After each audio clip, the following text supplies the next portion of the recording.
Thank you, Bernadette.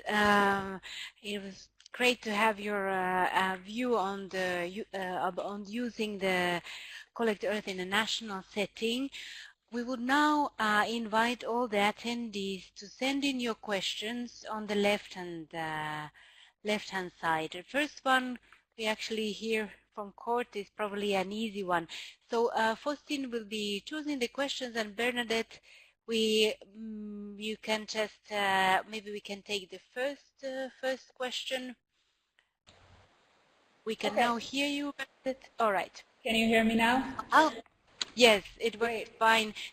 So first question would be actually, how do we access Collect Earth? Maybe this is easy stuff. Thanks. Collect Earth can be accessed through the Open Forest website. I'm sure there will be a way, maybe we can find a way to share website information to everyone. They have links to how to download the tool and some information on how to use it. So everything is available on Open Forest website. Perfect. We have also, I know we have also online today colleagues from the FAO Collect Earth team. Feel free to share the links also in the chat box, questions to speakers. We have also a second question coming.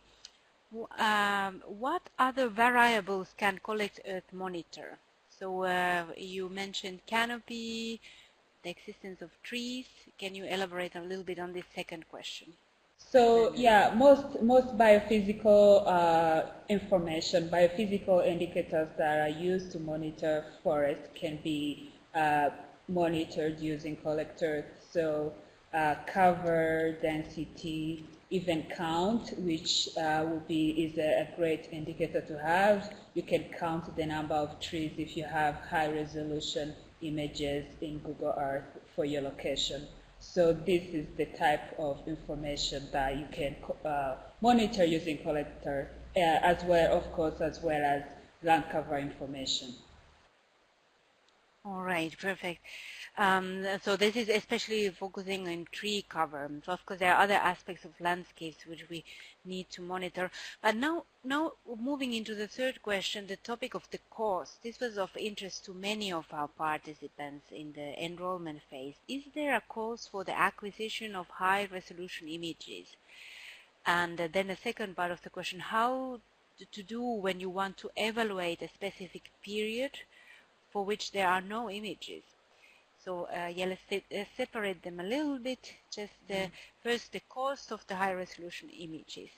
Okay, so for the cost, everything is free. Again, we are working with freely available high resolution images hosted by platforms such as Google Earth, Bing Maps, and Google Earth Engine. So you get, depending on where you are, you can get spot images, you can get digital globe images.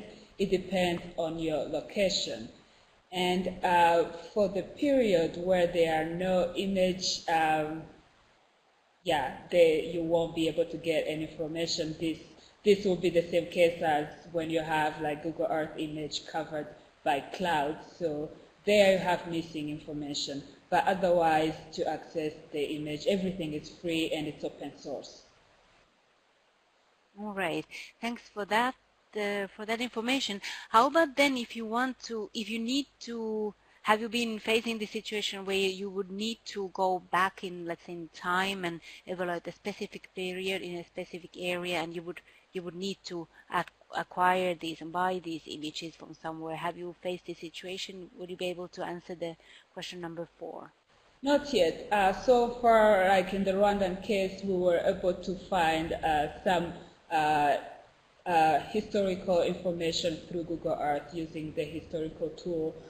We have not yet had to acquire images from external sources, but I think this is something that can be done, and the user will need to find ways to link the survey with where those images, the other acquired images, are hosted.